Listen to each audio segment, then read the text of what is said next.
Kapuso Primetime King, Dingdong Dantes, mipirma bag-ong kontrata uban sa GMA Network karong adlawa.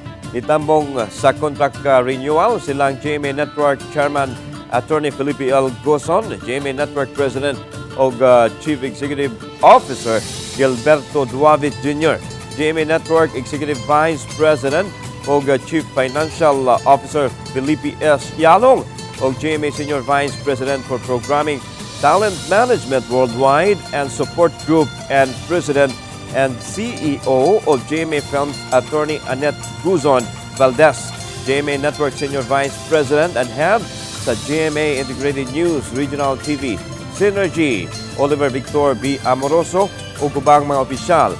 Mapasalamaton si Gozon, kami pirma pag-usab si Dingdong o kontrata uban sa GMA.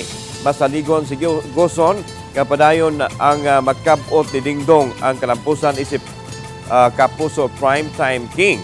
Gipadayag-usab ni Dantes sa iyang dakong pasalamat sa mga GMA executives o sa maayong pong nga ilang gipadayag. Mapasalamaton usab si Dingdong sa mga kauban niya sa production staff sa set, mga crew o kaubang mga actors o actress nga iyang nahimamat.